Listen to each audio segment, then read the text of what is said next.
I have found a brand new historical film to react to. So, today I'm looking at a film from 1962. It's called Lawrence of Arabia. I've heard a lot of good things and a lot of good reviews. Not only as just as a film, but also in as a historical film. This is definitely one of the greats. And I've been on a quest of trying to start, or at least start or end every month with a new movie or show reaction. And so I finally decided to pull the trigger on Lawrence of Arabia. I've put this off for a bit because this is quite a chonker of a film. This film is about 4 hours long, and this might be the longest film I've ever watched, not counting War and Peace, which was technically one story, but like four different films telling one story, I guess. I guess if you want to count it as one or not, but yeah, this is the longest single one at 4 hours long, even longer than the Kingdom of Heaven film we watch. So this is gonna take me a few days to not only watch, but probably a week to edit and cut down. So yeah, I've decided to pull the trigger now because since quick little life update, around February of this year, 2026, I returned to school. I graduated last year, 2025, with my bachelor's in English, and so I wanted to enter the legal field, and so I've decided to become a paralegal. I returned to school February of 2026 now, and yeah, almost like many months since I graduated with my bachelor's back in like May of 2025, and I took like five law paralegal classes all at once. Holy crap, it was stressful, guys, to put it nicely. And had my hands very busy. It was stressful, and I just got done with my finals this week, and I'm like mentally finally burned out. I'm like, holy crap. But yeah, I should be done by the end of this year, December 2026. So, had to do what I had to do to move quickly. And since I'm done now with my five classes and my finals, I have about 2 weeks off from school till summer semester. So now I've decided, yes, Lawrence of Arabia. I finally have free time to not only watch this very epic and long movie, but to edit it. So, let's talk about some of the historical context. For those of you who are new to my channel, I'm EDJ, and I react to mainly just historical content, and when I watch movies, it always has to have a historical basis. I can watch fiction.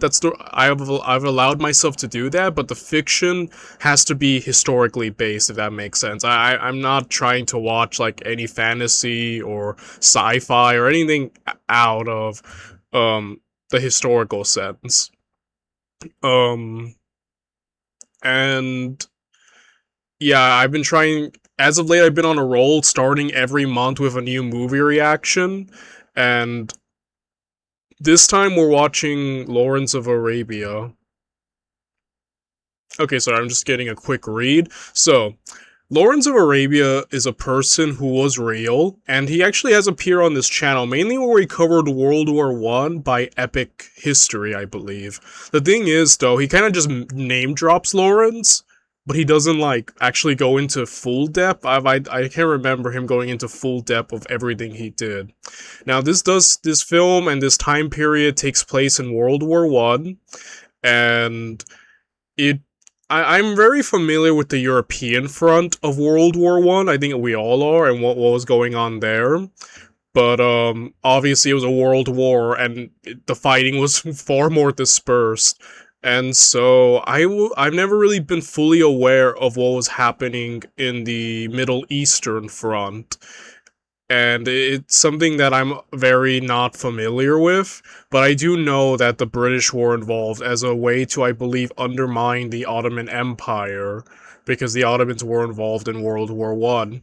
And a quick little Google search was that Thomas Edward Lawrence was a British royal officer, archaeologist, diplomat, and writer known for his role during the Arab Revolt, which I believe was meant to, yeah, undermine the Ottomans in the Middle East. And Yeah, this was against the Ottoman Empire during the First World War. So again, like I said, I've never really learned much about the Middle Eastern front of World War One, only that the British are involved and were conducting operations there. That Lawrence, his name is usually the most prominent of this part in the war. So, I know he wrote a novel. I haven't read his novel, so I'm very much blind, in a sense, going into this. I don't fully know what the British did. I don't know everything Lawrence did. So, this is definitely be a learning experience to me. I won't fully know what will be a bit fictitious, or, you know, not, but I've heard a lot of good things about the historical accuracy of this film.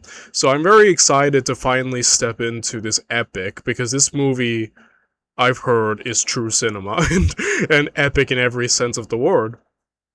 So I'm very excited to just get right into the meat, to get right into it. I have a lot to watch, so I'm gonna stop my intro. But wait, but first, if you enjoy my channel and you want to help me out in any way, shape, or form, feel free to please like, comment, subscribe, and maybe consider becoming a Patreon member. It's only for $1 a month. You get early access and exclusive content. And yeah, that's really all I have to say. Without any further ado, we ought to get into it, huh? So, let's do. Let us watch Lawrence of Arabia.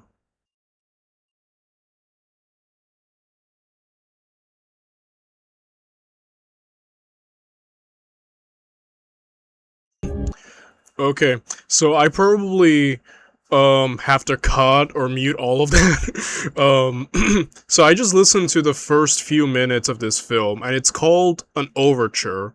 And that was really unique. I said I probably have to mute it, because like when it comes to copyright on YouTube, it's always the music that gets you. Like like with these movie reactions, that's why if you notice I kind of like the kind of remove the background music a lot, because that's really what the YouTube copyright system is really good at picking up. So I just listened to this opening with the black screen and then the music. I have to say it's really unique, because overtures are something a lot found in a lot of old films. I think it's been many years since I watched this film, but I think even the Ten Commandments had an overture, and it's something that I remember hearing from like really old movies, and I think it's something you don't really hear much nowadays. That and the intermission, right? Um, which is I've only seen happen with like old movies, but also old really long films. It almost kind of like emphasizes the epicness of what you're about to witness, which I really like. And I'm not much of a music man, to be honest. I can't really tell you or read music or do any of that. This was just me listening to it and kind of writing down some thoughts. And I have to say, the first point I said is very Aladdin-esque, like the first part of what I was listening to, like, you know, kind of like the Disney film Aladdin, like the opening of that with the music. And but then I wrote, it kind of transitioned into sounding like more adventurous, and then something around near the end, it feels like it turned into like a militaristic march and then a parade, and then by the end the suspense keeps building as if um something like unpleasant is about to happen. I'm probably not. I know this all sounds very simplistic. I apologize. It's definitely, I'm not a music man, and I'm probably not putting my words, but these were the thoughts that I just put down. And apparently, overtures are supposed to be like set themes in a musical sense of what we're about to watch. So again, some of the stuff I have Aladdin-esque, which I guess is Middle Eastern inspired. Middle Eastern. Well, we'll replace Aladdin with Middle Eastern-esque, which would make sense as this is taking place in the Middle East. Adventurous, militaristic, almost like a parade, and then the end of building suspense and as if something unpleasant's about to happen. So we'll see if any of that comes into play. But that was really cool. That was really interesting. I haven't seen that in a long time in a film.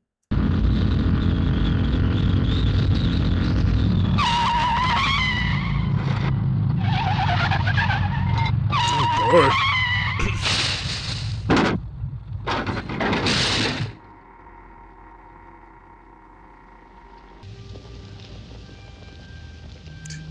Oh, what?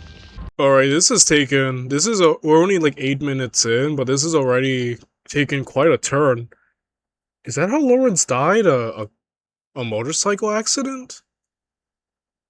Huh. So are we starting like, it's gonna be like, wow, Lawrence is dead. You don't know what he did, and like kind of like like a flashback. Like the rest of the film's gonna be like a flashback. I'm wondering. Huh? I did not expect to be already like when he's passed or something.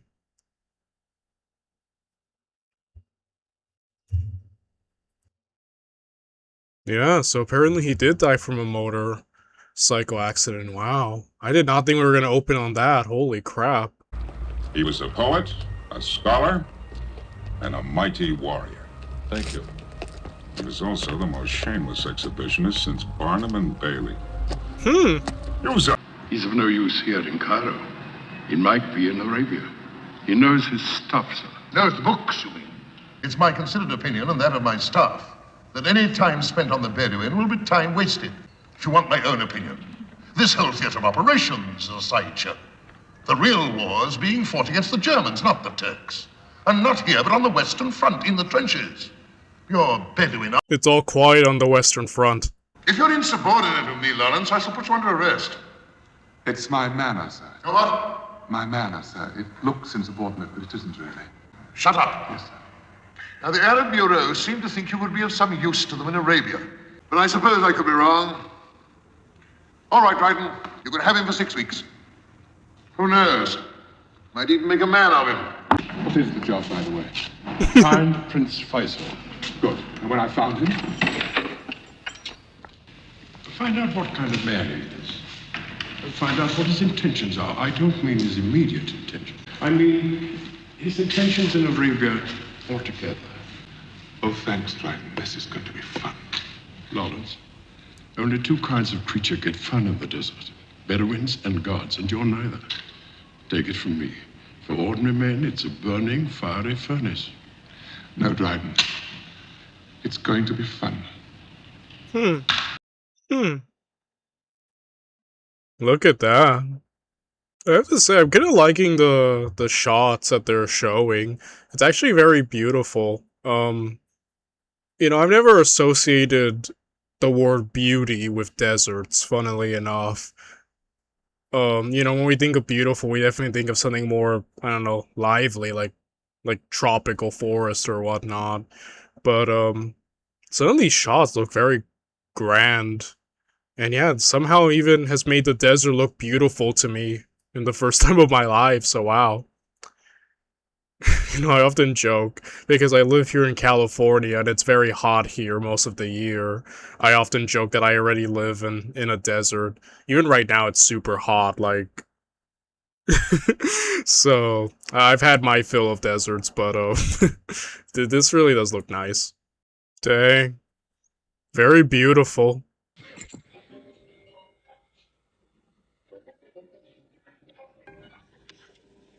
Here. Take it.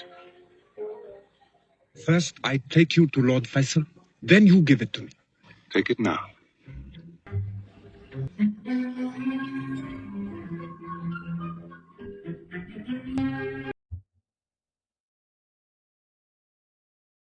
Yeah, so I'm about nearly 30 minutes into the film. I have to say, so far the film, more than any other we've seen, is definitely flexing the, what's it called, cinematography, and it's really flexing the cinematography because yeah, it really is capturing the desert. Like I said, it's already kind of showing the desert to be such a vast and um the way it's shot, very beautiful, which is something I've never, attributed to the desert. Like I said, I've never thought, yeah, the desert's beautiful. I'm just like, oh, the desert?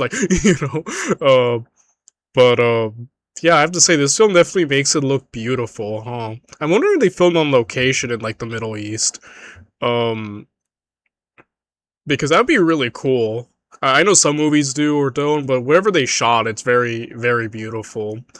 And definitely this film is very focused on capturing the vastness and like almost like creating like a painting picturesque like background. Like you could use some of these shots for like window background savers, you know?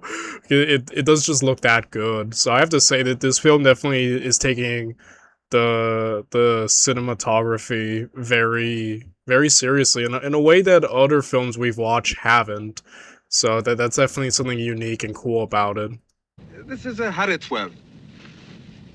The Harrods are a dirty people.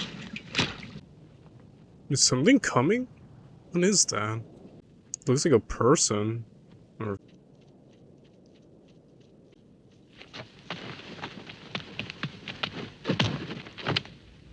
Holy crap. Alright, not a friend. Oh my god. Why? This is my well. I have drunk from it. You are welcome. He was my friend. That? Yes, that. Your friend was a Hazmi of the Beni Salim. I am Ali ibn al-Kharish. What was the Hazmi doing here? He was taking me to help Prince Faisal. My Lord Faisal already has an Englishman. Yes, What is your name? my name is for my friends. None of my friends is a murderer. You are angry, English. He was nothing.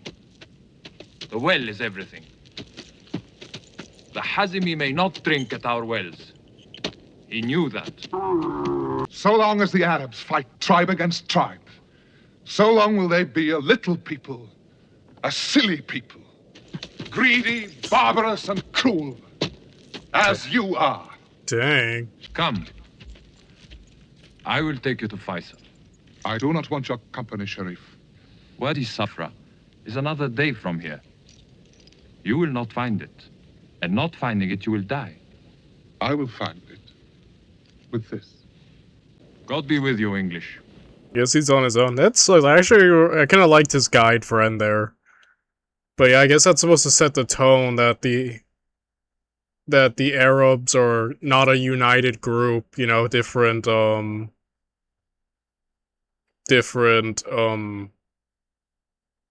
groups, and that they're not all on the same page.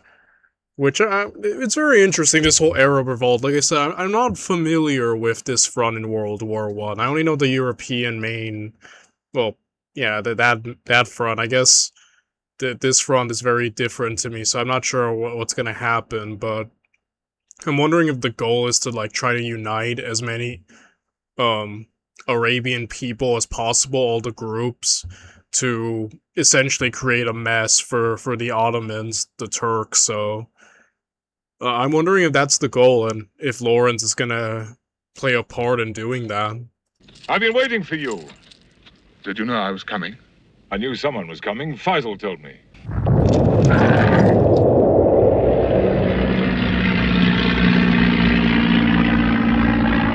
Oh, dang. Oh, dang. Stand and fight! Holy crap. Stand and fight!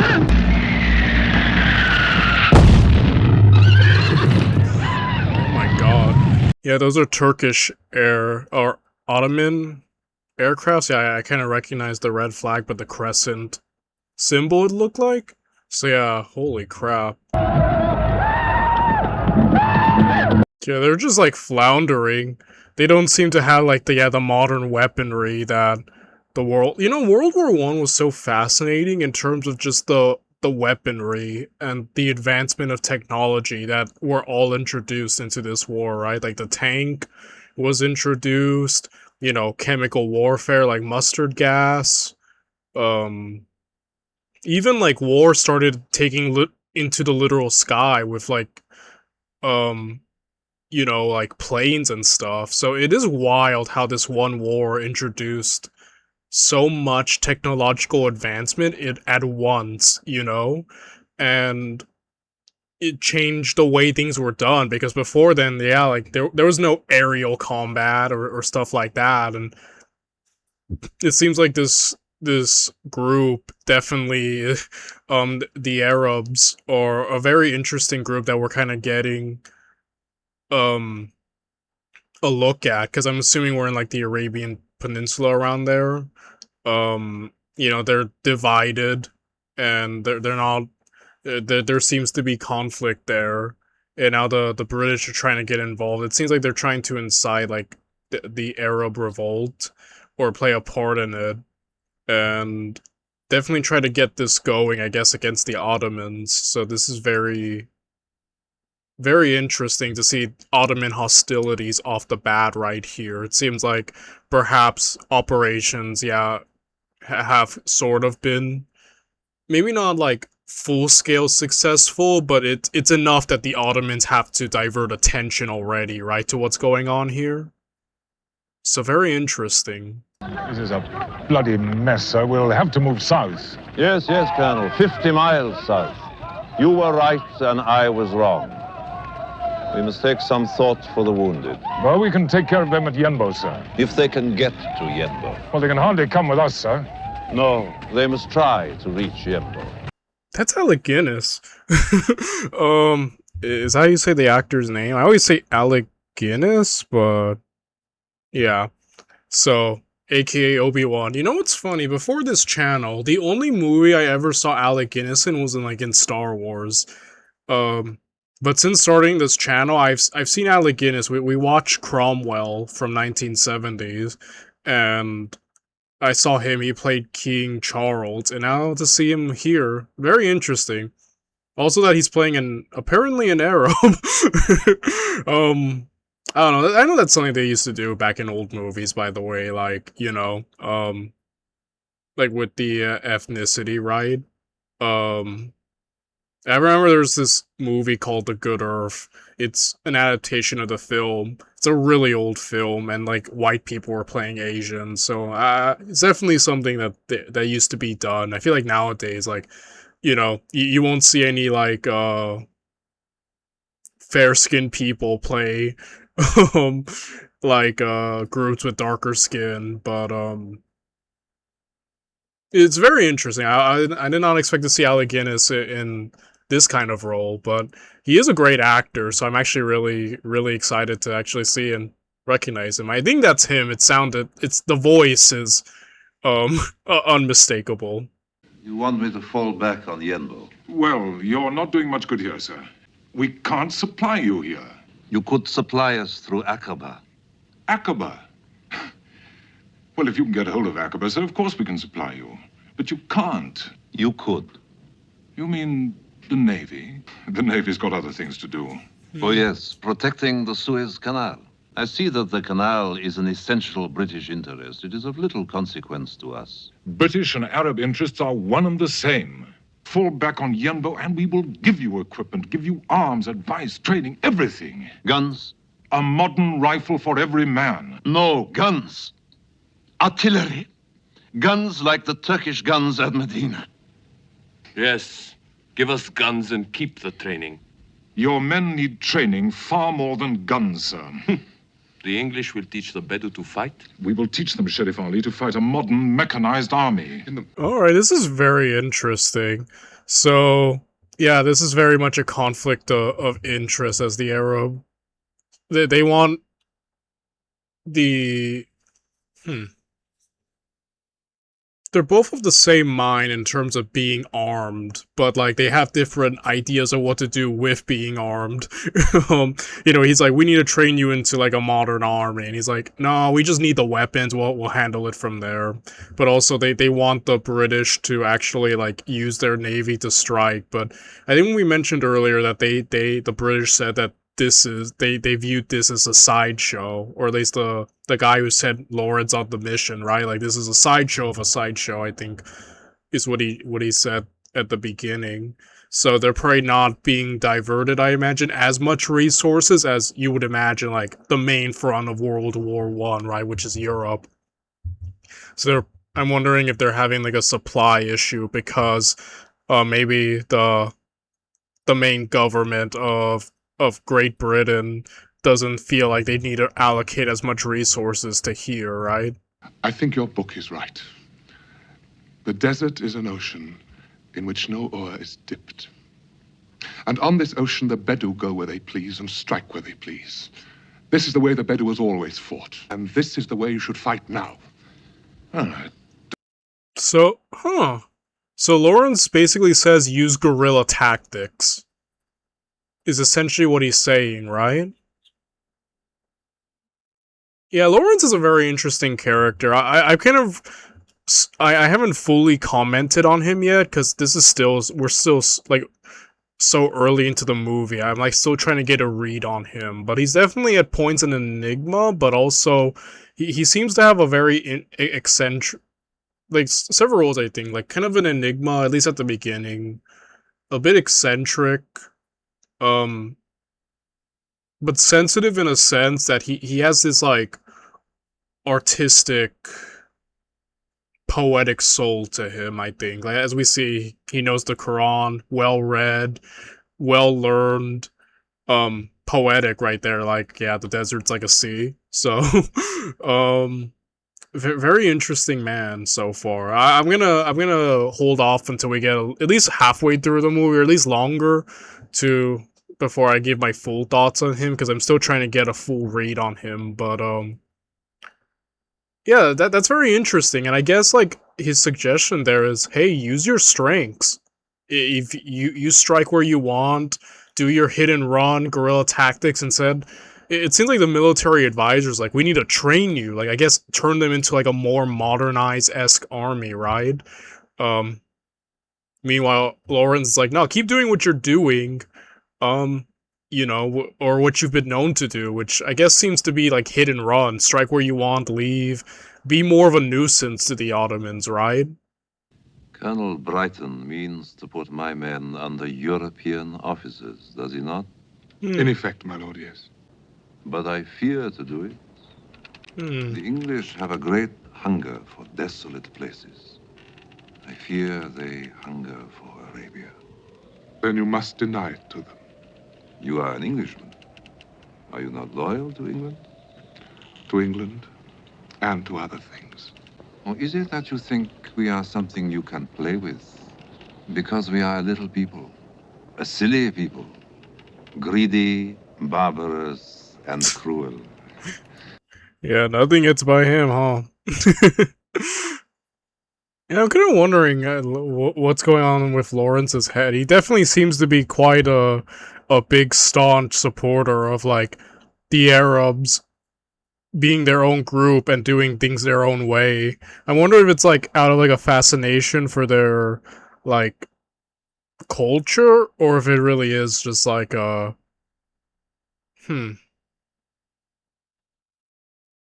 wonder. What do you know, Lieutenant? In the Arab city of Cordoba were 2 miles of public lighting in the streets when London was a village. Yes. You were great. 9 centuries ago. Time to be great again, my lord. Which is why my father made this war upon the Turks. My father, Mr. Lawrence, not the English. This is such an interesting predicament. Yeah, so this revolt under the prince began with his father. It seems like, yeah, that I may have thought, like, maybe the British were there inciting the revolt, or it seems like now they're more capitalizing on already a pre-existing revolt and issues going on in the Middle East against the Ottomans, and they're there to, like, hey, we're here to give you aid and weaponry and, you know, help. But again, like, the Arabs are incredibly wary, it seems, of Great Britain. And rightfully so. Great Britain at this point is like the largest empire in the world. They kind of go around, you know, taking places. Like he said, it seems like Britain loves barren places. And he's like, well, it begins with us accepting your help, then your training, and then your leadership, and then how long until we're just another, you know, province of Great Britain, right? That's a rightful concern. Especially with what yeah, like how the great powers after World War One did divide the world, especially the Middle East. Like there was like a French presence, I believe, so a very realistic concern. Like, yeah, we have a common enemy in the Turks, but how long until you decide to just annex us? So that's very interesting. Uneasy allies, it seems, at the moment. Aqaba. From the land. You are mad. To come to Aqaba by land, we should have to cross the Nefud Desert. That's right. If 50 men came out of the Nefud, there would be 50 men other men might join. The Hawitat are here. The Hawitat are brigands. They will sell themselves to anyone. From the landward side, there are no guns at Aqaba. With good reason. It cannot be approached from the landward side. Certainly the Turks don't dream of it. Okay, so definitely I'm not gonna pretend I'm very familiar. I know of the city of Aqaba. Apologize for my mispronunciation. But I know of the city. It's actually popped up a few times on this channel whenever we covered the Middle East. Or around the area, you know? And, so, the idea is to cross a very dangerous, area of land in the desert that not even the Arabs want to cross to quickly catch them off guard. You know, that kind of reminds me of stuff in history that we've seen, like when we think of, like, I don't know, Hannibal Barca, for instance, right? His crossing of the Alps, which many would have thought, like, wow, that sounds insane. You're gonna cross the Alps in winter? Like, you know. But if you're able to pull stuff like that off, crossing areas that no one in their right mind would cross, to catch the enemy off guard, it has worked a few times in history. I mean, Hannibal's a really famous example. So it seemed like Lawrence is kind of that same mind. Like, yeah, people think this place is dangerous, but if we cross it and we actually get through it, the Turks will never see us coming. Bold. Very risky. Lawrence seems a bit of a risk taker, doesn't he? And where are you going, Lieutenant? With 50 of my men. To work your miracle. We can claim to ride in the name of Faisal of Mecca. Yes, Lieutenant Lawrence, you may claim it. But in whose name do you ride? In the name of Arabia! And that is the desert. Holy crap. From here until the other side, no water but what we carry. For the camels, no water at all. If the camels die... Holy crap, they had to cross all that with just the only water they got. Dang, that's terrifying, my goodness. So beautiful. Looks like a painting. From now on, we must travel by night and rest while it is too hot to travel. A few hours each day. Travel by night. Yeah, that's often what I heard. Like, I've heard, like a long time ago when I was, like, a kid, something like, deserts are super hot during the day, and then, but at night, they actually can drop to very cool temperatures. And, I don't know if, like, every desert's kind of the same or not, but, that's something like a generalization that I've heard in the past. So I was wondering, like, for a bit, why not just travel at night? I mean, it depends how cool it gets. Like, I've heard, like, it can be very, very cold. The duality of the desert, right? Blistering hot during the day, and then just super cold at night. And yeah, I guess if I had to travel, I would choose at night. Basically, right, and just lounge around during the day, I guess. But again, either way, this is quite the predicament here. Dang, just out in the heat, just laying there.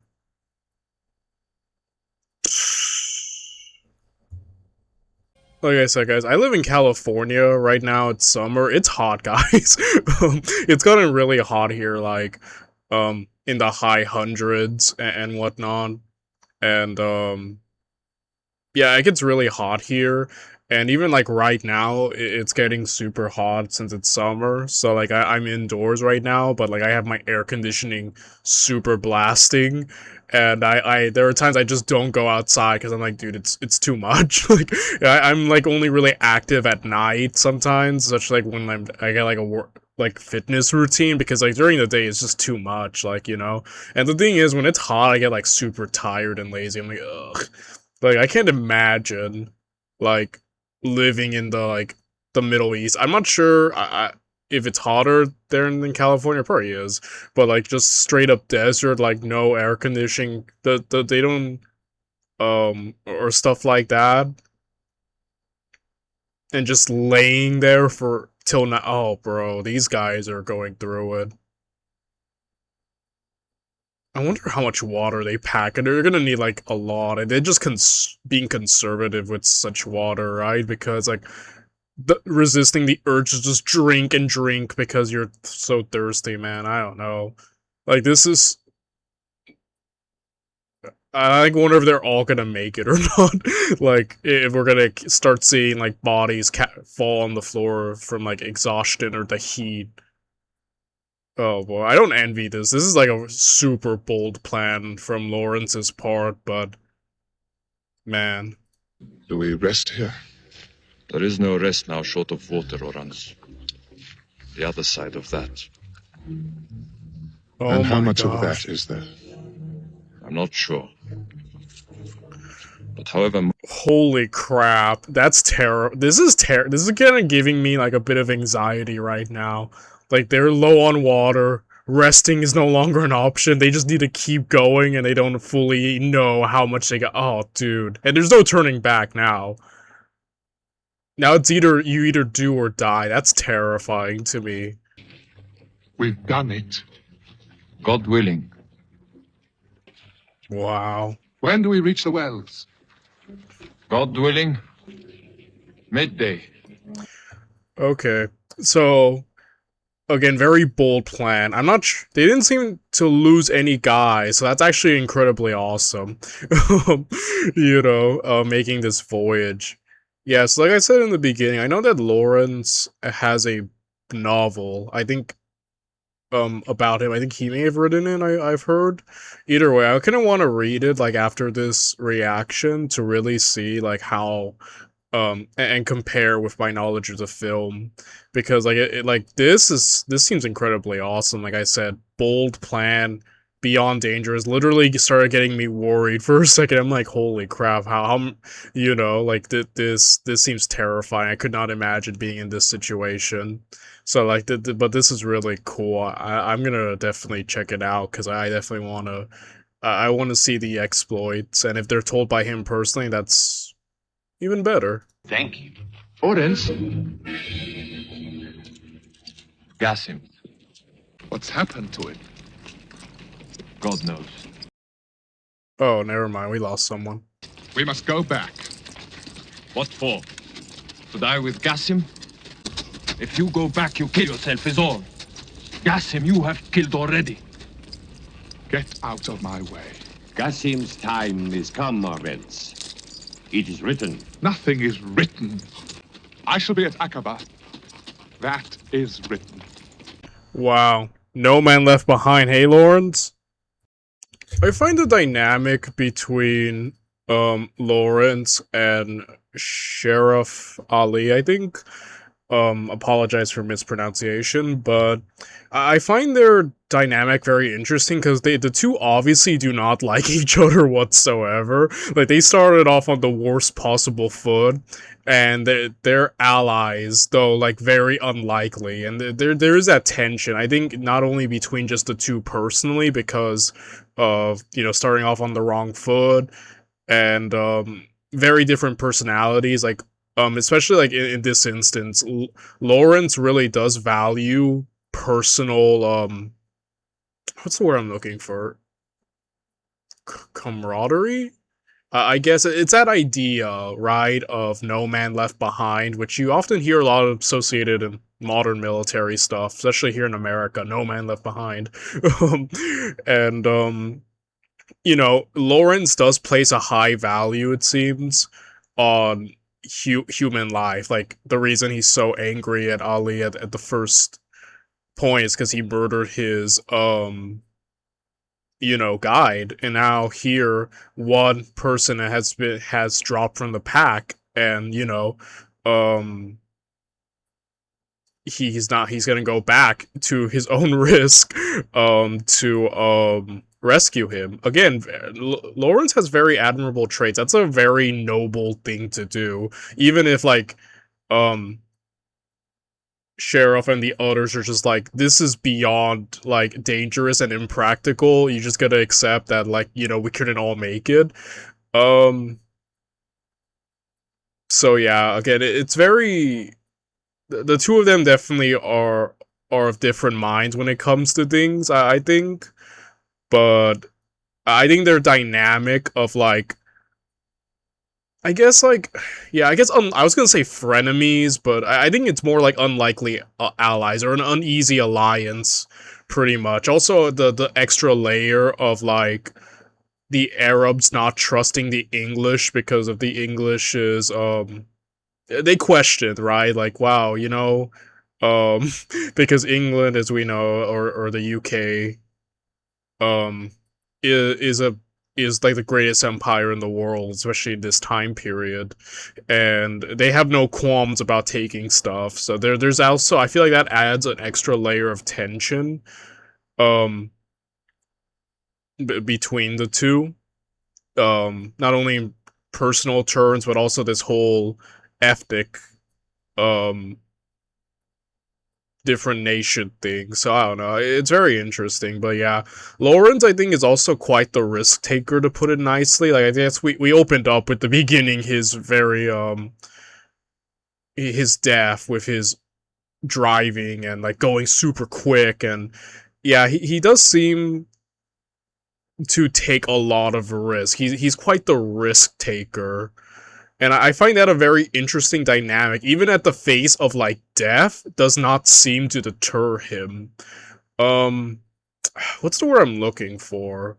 Because it's not suicidal. I mean, you could call it suicidal in terms of the actions and the risk he's taking, but yeah, I don't think he wants to die. It's more like, I don't know what the word is, but I'm just using to risk taker for now. Very reckless in a sense also, right, with his life, but he's willing to do it. But again, he does seem to have very noble ideas, such as, you know, no man left behind. Even his earlier advice to, you know, the prince, about the Arabs doing things their ways, and almost even going against the advice of his fellow Englishmen. I don't know, like, he's such an interesting guy, I think. And his earlier outburst when he called the Arabs like a, what did he say, like a scattered, silly people, something like that. I was kind of wondering like how he actually feels. I think that definitely was from a point of frustration, not only because his guide was killed, but also because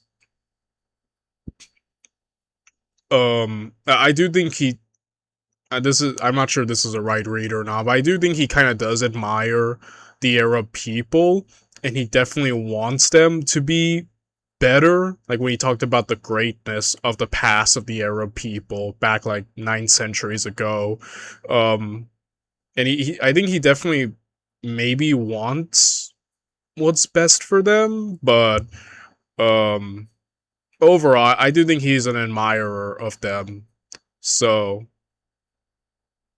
I don't know, like this is so far the reading I'm getting. We're only like a little over an hour in, so I'm still trying to get a read on him, but like he is a very interesting guy, I find. Being lost in the desert or just so far away from any help seems like one of my worst nightmares in the world. That and being stuck in the middle of the sea. Like, those are like seem like the most two situations where I'd be most terrified of, to be honest.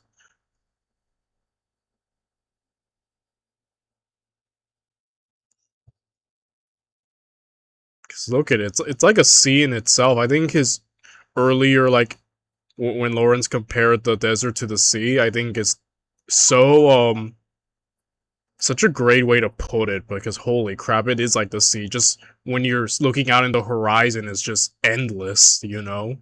And you see nothing else. Like, that kind of, like, gives me, like, a type of, like, phobia, I think.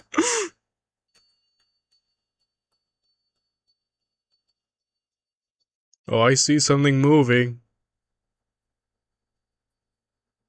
You know, knowing Lawrence dies in a motorcycle accident,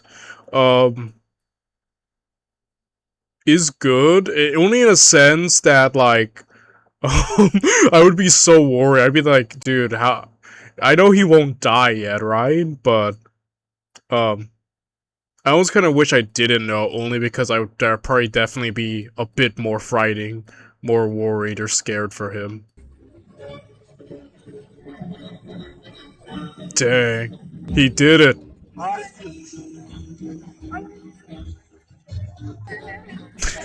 No man left behind! Bro's a real hero. Honestly. Respect. Nothing is written. Alright, I like that. It seems like their relationship might end up becoming a bit better, cause, Sheriff definitely seemed incredibly happy, and, like, he had that look of, like, yeah, I respect you, like, you proved me wrong. So who knows, that their relationship might improve. Your father to just Mr. Lawrence. My father is Sir Thomas Chapman, Is that a lord? a kind of lord.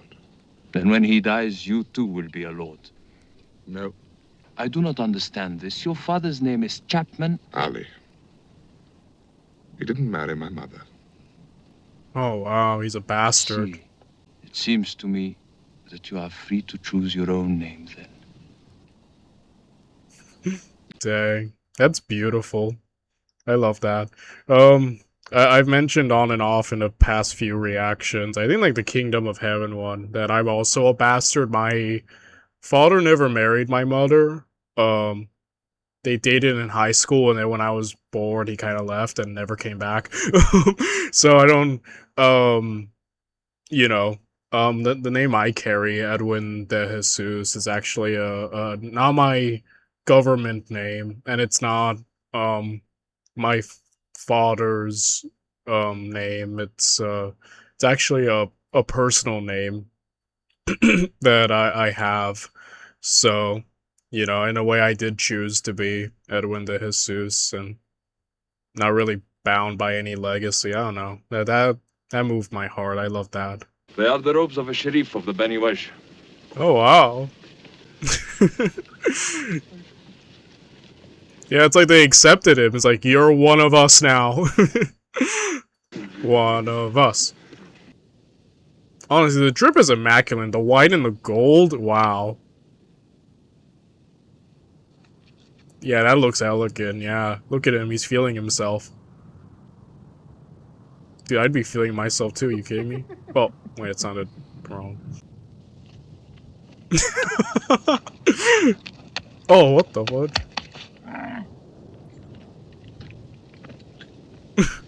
What are you doing, Englishman?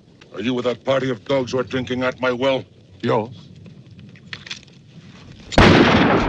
Do not! It is Auda of the Hawitat who speaks. It is Ali of the Harith who answers.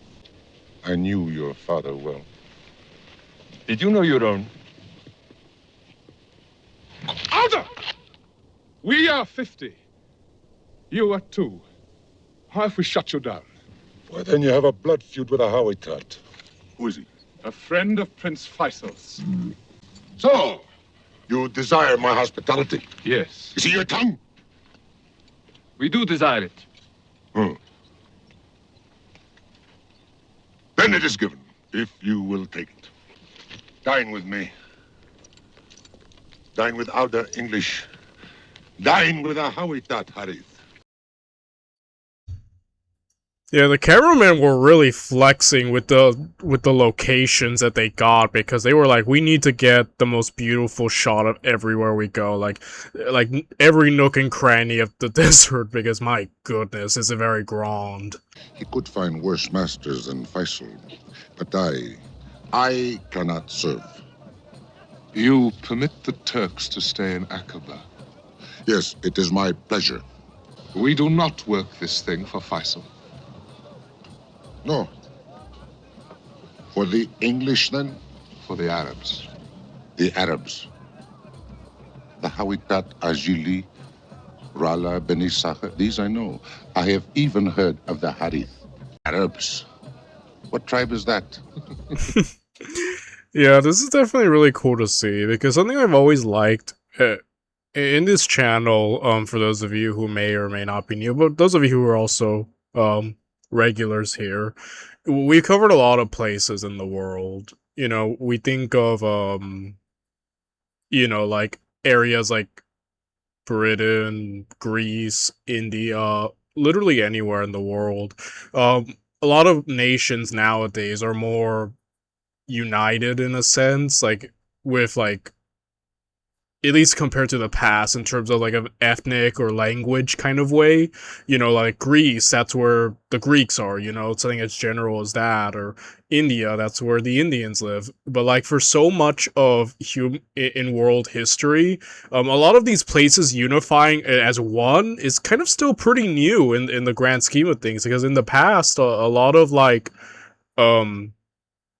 places were divided. Like you think of like the Isles of Great Britain, right? Like there are many different groups. It's not just the English are there, you know, you have the Scottish, you know, the Welsh. I think like the Welsh are unique. I apologize if I'm wrong. Or, you know, stuff like that. Or you think of like Greece, right? Like, yeah, we all think they're Greeks, but then the Greeks for a long time were very a divided group, you know, like, oh, we're Athenians, we're Spartans. And it's really interesting to just see, because or the biggest offenders like Africa, that's where the Africans live, you know, and you kind of write it off. But no, there's like a lot of groups in Africa, obviously being a huge continent. You know, and it's just really cool to have learned about just like how long many places weren't united, because you would think Arabia, right, the Arabs, like one group, but like not really. There's a bunch of other different groups, and they're not united, and that's a lot of places in the world for a long time, you know. And it's really cool to just see the subgroups. Like, yeah, you can say they're all Arabs, by ethnicity or culture, you know what, you know, all that, but there's many distinct groups, and not everything is, you know, so what's the word, unified, one, simple, I think. So that's something I've had a huge pleasure about learning since all these history stuff. Just seeing many places, or like Germany, that's a pretty big one. Like modern day united Germany with the German people. Germany for so many years was just one giant divided group, right? Like think of like the Holy Roman Empire, everything before the German unification. So I really do have, you know, because like nowadays we take for granted just how many places are just kind of, you know, just one now. But for a lot of times in the past, I things weren't like that.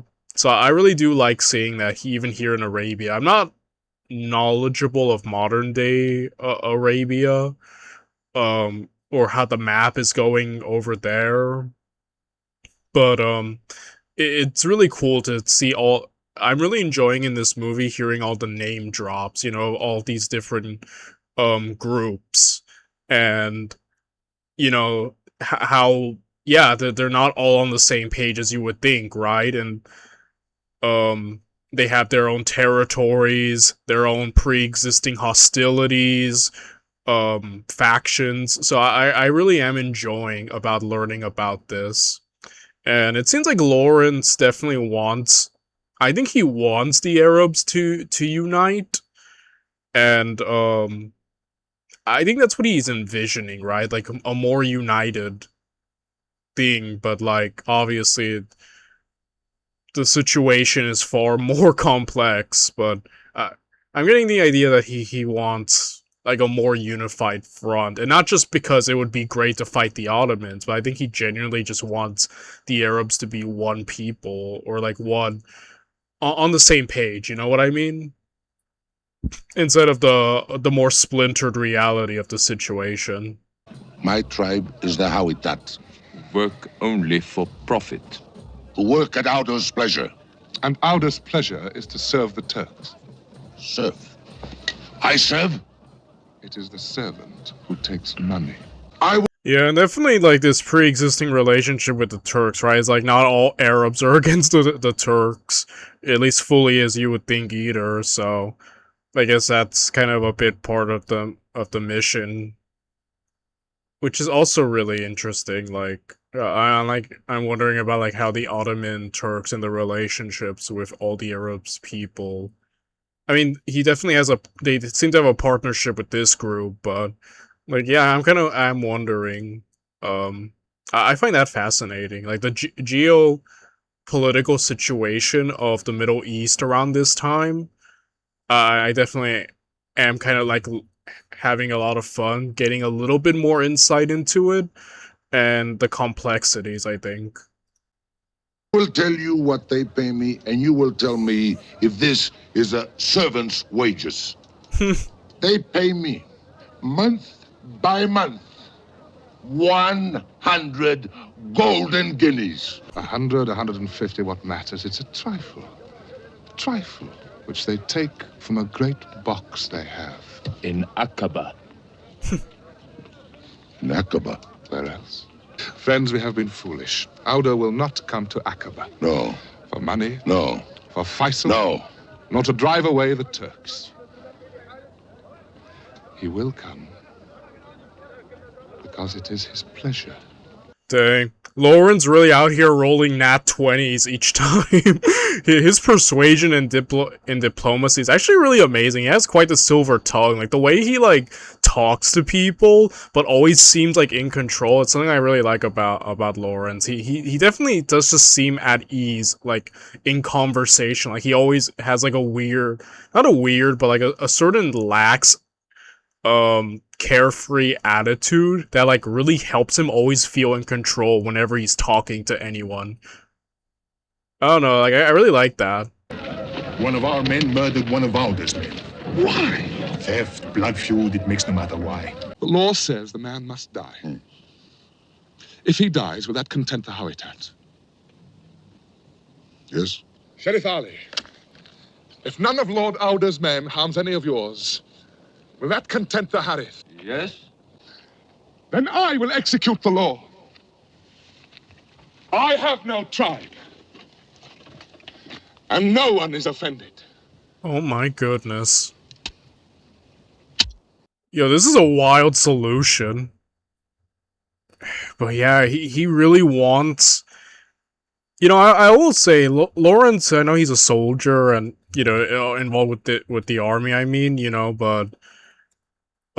so far, he definitely seems to have given me the emphasis of very much valuing human life. I don't know his career in the military, if he's killed or, you know, seen as much action. I'm a little, like I said, I'm not, I'm ignorant of the man's, like, back, story. But he so far in this film has struck me as someone incredibly, like, you know, he seems to really value human life in a sense, and very willing, it seems like death, or seeing it has kind of, has troubled him, so this is quite a big step, actually, in his arc, that he's willing to, you know, now take a life, but if that means uniting, or keeping both groups, you know, together. Yeah, this This is a very interesting development, I have to say.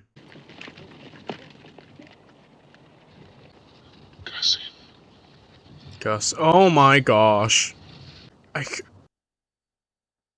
After he saved him. Okay, that actually, wow, this sucks. We saw how much he valued human life to go back, and now he has to kill them.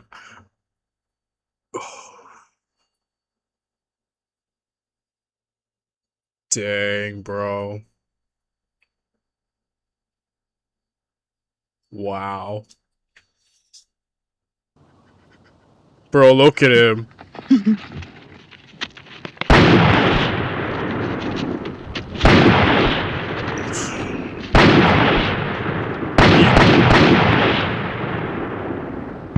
Dude, you can tell he did this. That was like one of the hardest things he's had to do.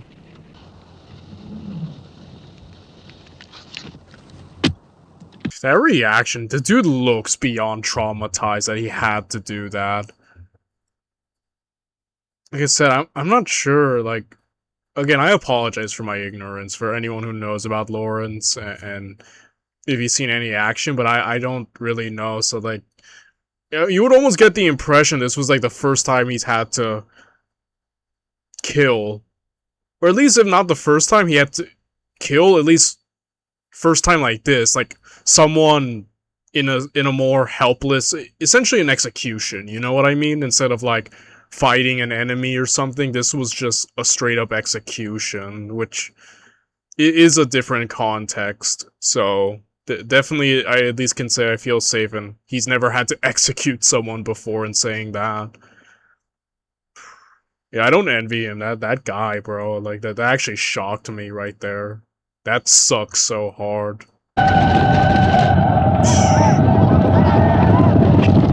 Dang. My goodness. Yeah, and the whole point of this plan, right, was to catch the Ottomans unawares by crossing the desert. So it seems to be, yeah, the Ottomans are like, what the fudge is going on?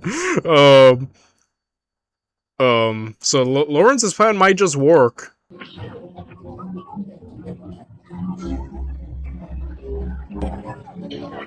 Just a swarm, just running around the city, wow. Yeah, this seems incredibly triumphal. It seems like he might have just pulled it off. Wow, so beautiful. Taking the city just like that, that's really awesome, dude. The miracle is accomplished. Garlands for the conqueror. Tribute for the prince. Flowers for the man. I'm none of those things, Ali. What then? Don't know. Thanks. You get a message down the coast to Yenbo. Tell Faisal to find boats, any boats, and bring the Arab army here to Aqaba. Quickly. And you? I'm going to tell the generals in Cairo. Yes. Cross Sinai. Come on. Sinai? Yes. With these? They'll be all right with me. Yo, Lawrence definitely does have a lot of favor on his side with you know, everything that so far, all the risks he's been taking have worked out, but like, he worries me each time. he goes on a new risk. Now he's gonna go, what, to Cairo unaccompanied with just his two guys? Oh my gosh. I don't know, he like kind of like raises, like, you know, raising my blood pressure. Like, Lawrence, bro, I'm just worried like your luck might eventually run out in one way or another. I know he's gonna live through it, but like, you know, bad things can still happen, right? I'm assuming, so he worries me. Yeah, and like, definitely now that they have Aqaba, now that they have the city, definitely holding it, like, seems incredibly paramount, right? Gotta get the army there and hold it, because like, I'm worried, like, what if like, I would worry about like an Ottoman like counterattack, right? Or retaliation, and a more mobilized Ottoman army would be a problem. So yeah, definitely get a move now quickly. Look, Ali. If any of your Bedouin arrived in Cairo and said, "We've taken Aqaba," the generals would laugh. I see. In Cairo, you will put off these funny clothes. You will wear trousers and tell stories of our quaintness, barbarity. And then they will believe you. You're an ignorant man. Paper! There is no gold in Aqaba. No great box. Did Auda come to Aqaba for gold? For my pleasure, as you said. But gold is honorable. The Crown of England promises to pay 5,000 golden guineas to Auda Abu Tai. I'll be back with the gold, with everything. 10 days. You will cross Sinai? Why not? Moses did.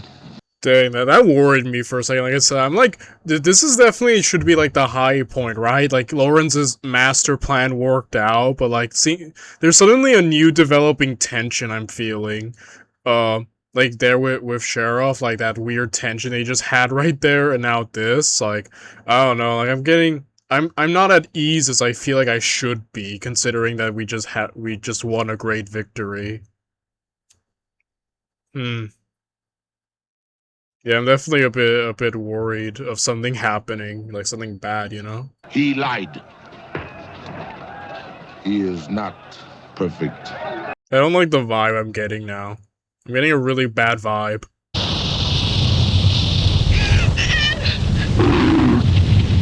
Oh my gosh.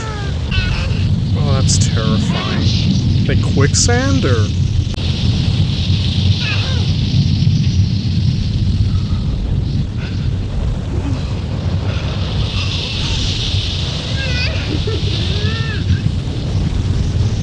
Dude, what the fudge? Gosh, what an awful way to go. Drowning in sand, essentially. Oh my gosh, no, dude. Army property? Okay. Wow. The famous canal, right? Who are you? We've taken Aqaba. Taken Aqaba? Who has? We have. Prisoners, sir. We took them prisoners, the entire garrison. No, that's not true. We killed some. Too many, really. I'll manage it better next time. It's been a lot of killing, one way or another. Dude, he looks so unhinged. Like, Lawrence, like dude looks like he's, like, barely keeping it together from having a complete, like, nervous breakdown. Holy crap. Yeah, dude needs therapy big time. Like, he's seen a lot. It seems like definitely the stress and the death and everything has finally, like, gotten him to reach nearing his breaking point. See Allenby first, though. Will he see me? I think so. You'd better get into some trousers, too. Who told you to take Aqaba? Nobody. Then why did you? Aqaba's important. So that left Aqaba behind your right. And it will be further behind your right when you go for Jerusalem. You acted without orders, you know. Shouldn't officers use their initiative at all times? Not really, it's awfully dangerous, Lawrence. Yes. I'm promoting you major.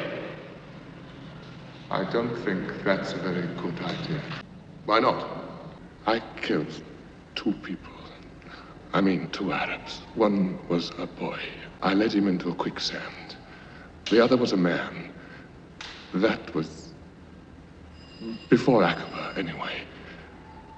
I had to execute him with my pistol. There was something about it I didn't like. Well, naturally. No, something else. No, something else. What then? I enjoyed it. What the? Dude, I have the exact same face as this dude, like, WTF? That completely changes everything, holy crap. Sorry, that caught me off guard. I thought it was like pure like disgust at the thought of taking a life. I mean, yeah, it kind of is, but like it's more. I thought it was like more like he dreaded it. He hated it so much that like taking life, he enjoyed it. Oh, that's so weird. So it's more like it's more of an internal thing than like hate. He hated that he liked it, kind of in a way, or he's afraid of himself of more killing because he might enjoy it more. Oh, dude, that's so weird. That changes the entire way I've been like thinking about Lawrence. I really thought it was just like, like, oh, he just hates killing. It's awful. I mean, he does seem to hate it, but like the motive between hating it is different. Wow.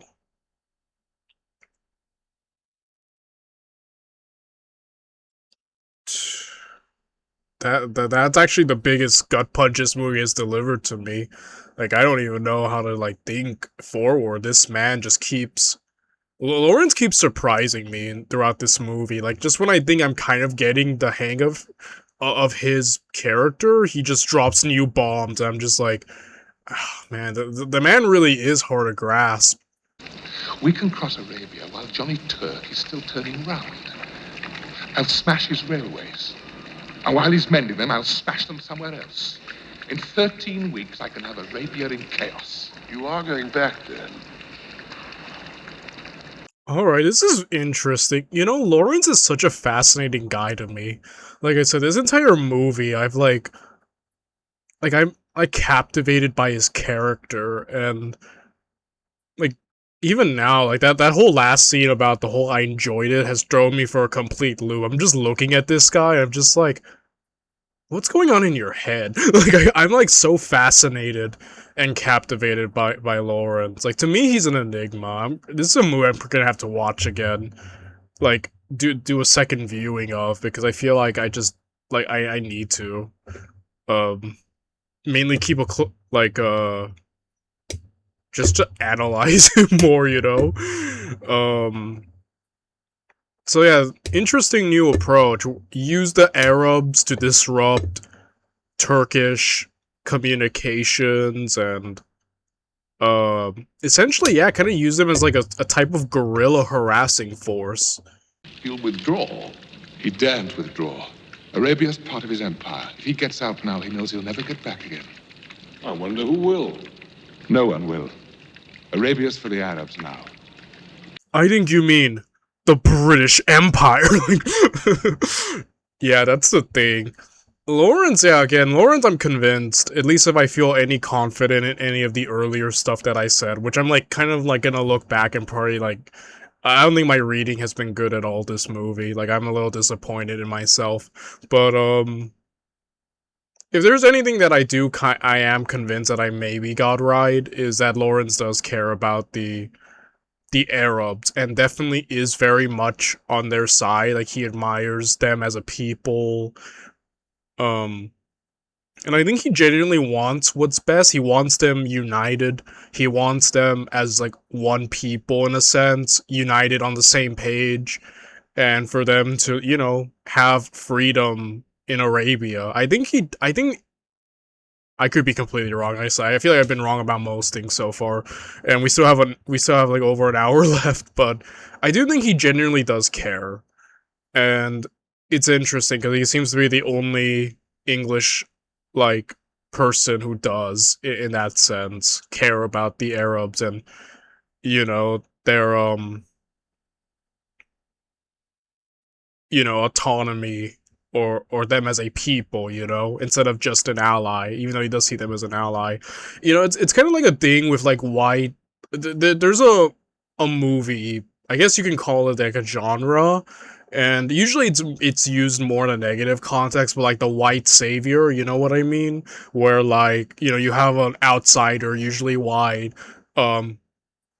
integrate themselves with a different group of people in terms of ethnicity and culture, and then they usually end up, in the movies I've seen, they usually end up like falling in love with the foreign culture, the foreign people, and then kind of becoming more, I guess you can say, integrated, assimilated rather with them, rather than their own ethnicity groups or whatnot. You know what I mean? I guess a good example is like The Last Samurai. If you've seen that movie with Tom Cruise, I think that's a good example. Kind of what it is, and people usually say, "Oh, the white savior," because nowadays that's like a very negative thing. But I think there are movies who fall into that genre that are really good.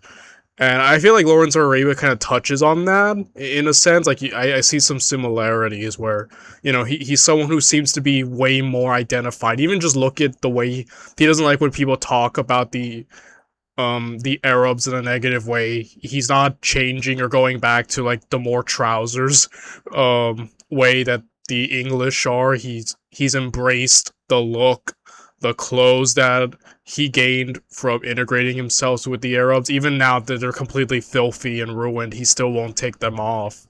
And, definitely it seems like he definitely identifies far more with them, which is really just interesting. I see a lot of shades of the white savior beats in this movie, shades of it, and I don't mean that in a bad way, by the way. I'm not like, ugh, white savior, like, I'm just kind of using it as an example. I've told them that that's false, that we've no ambitions in Arabia. Have we? I want to know, sir, if I can tell them in your name that we've no ambitions in Arabia. Certainly. Give them artillery, and you've made them independent. Then I can't give them artillery, can I? For you to say so. No, it's not. I've got orders to obey, thank God. Not like that poor devil. He's riding the whirlwind. Let's hope we're not. Dang. Yeah, they're not. I was thinking it was a bit weird how these guys were seemingly just okay with saying, yeah, sure, whatever you want, Lawrence. But yeah, there's gonna be conflict, right? They don't really care much about Arabia, the Arabs being that independent, huh? I really get the feeling that these other English officers just see the Arabs as a useful distraction or tool, but they don't really give a crap about them as a people or their independence. Like Lawrence, so that there's just that conflict there. Like that's what makes Lawrence very different from all the other English people we've seen so far in this film. The Chicago Courier is my own particular paper, but my work is syndicated throughout America. I understood so from your letter, Mr. Bentley. I understand you've been given no artillery. That is so. You're handicapped. It restricts us to small things. It's intended to. You are being very sympathetic, Mr. Bentley. Your Highness, we Americans were once a colonial people, and we naturally feel sympathetic to any people anywhere who are struggling for their freedom. Very gratified. Yes. Perhaps you can use some American freedom right now, Prince. Since starting this campaign 4 months ago, we have lost 37 wounded, 156 dead. You remark the disproportion between our dead and wounded. Yeah, 4 times as many. That's because those too badly wounded to bring away, we ourselves kill. We leave no wounded for the Turks. I'm looking for a hero. You are looking for a figure who will draw your country towards war. All right? Yes. Orange is your man.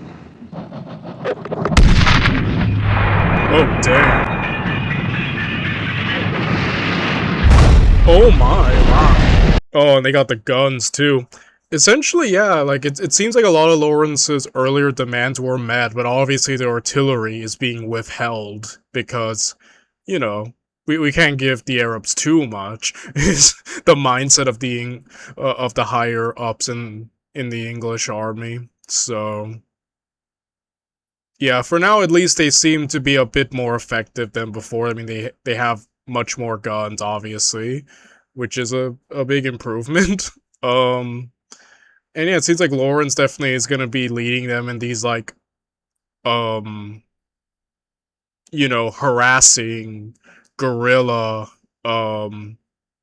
tactics and really just catch the Turks' attention and kind of be a thorn in their side, which is a very like unique and cool approach. It seems like since the Arabs are known to be very quick, you know, at least in comparison to the Ottoman Turks, probably one of the more effective ways to use them instead of like a standard army, right? So I don't know, kind of playing into their strengths and what they have already. Major Lawrence! Yes, sir, that's my baby.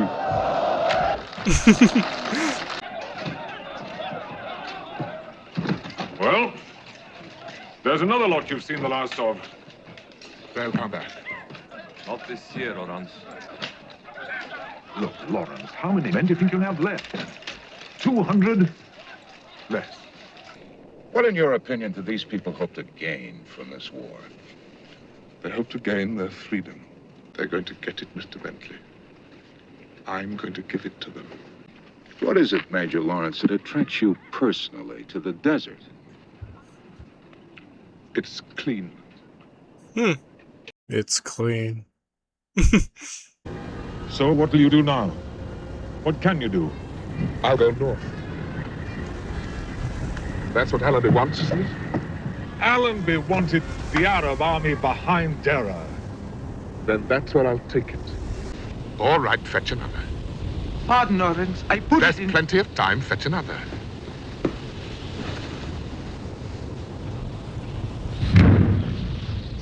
Farage! Farage! Oh, crap. What happened? Detonator. A detonator. If they take him alive, you know what they will do to him. Oh my gosh.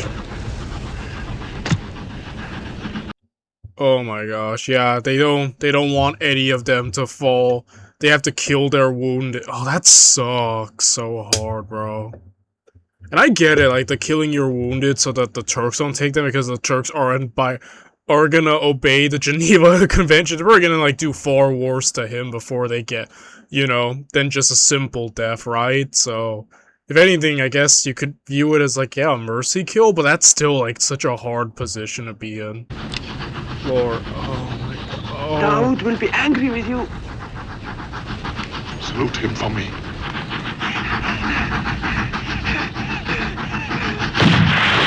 Yeah, Lawrence has, you know, kind of already killed 2 people directly. I guess you can count 3 in the sense of the earlier quicksand incident. Also, he counts it that he killed it. But yeah, it's never easy for him when someone dies, at least one of the Arabs. So it's definitely. Do you think he's gone native, Harry? No. He would if he could. If he's still going north with 50 men, he doesn't lack guts. They think he's a kind of prophet. They do, or he does. That's a very interesting word, prophet, considering that Lawrence has compared himself earlier to the film as like Moses in a sense, like, hey, Moses led these people, why can't, you know?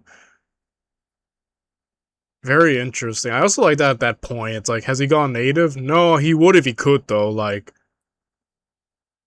yeah, it's...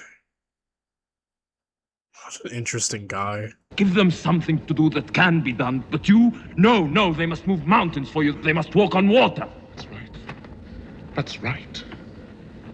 Who are you to know what can be done? If we'd done what you thought could be done, we'd be back in Yenbo now and nowhere. Whatever I ask them to do can be done, that's all. They know that if you don't.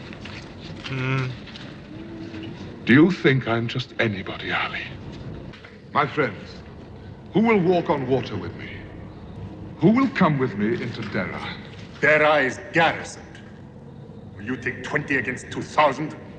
This afternoon, I will take the Arab revolt into Dera, while the Arabs argue. Madness. What are you looking for? Some way to announce myself. Be patient with him, God. And you. No. Imshi. Yalla!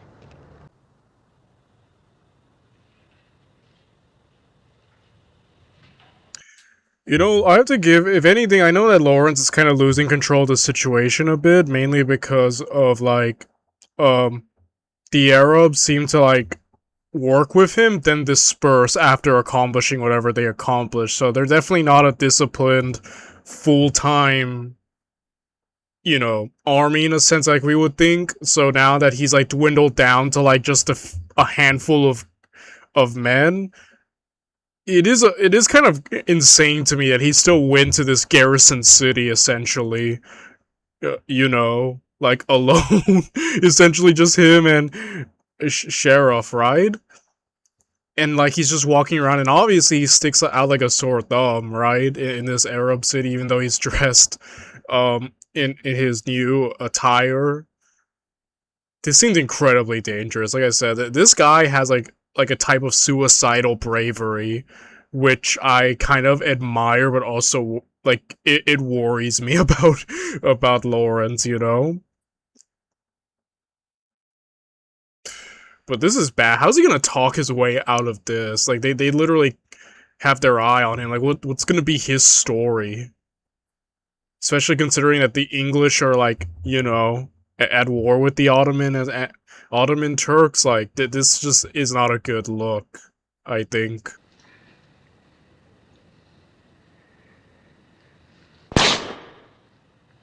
Whoa, where's this going?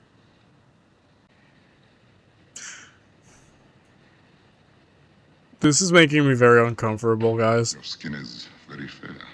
Oh my gosh.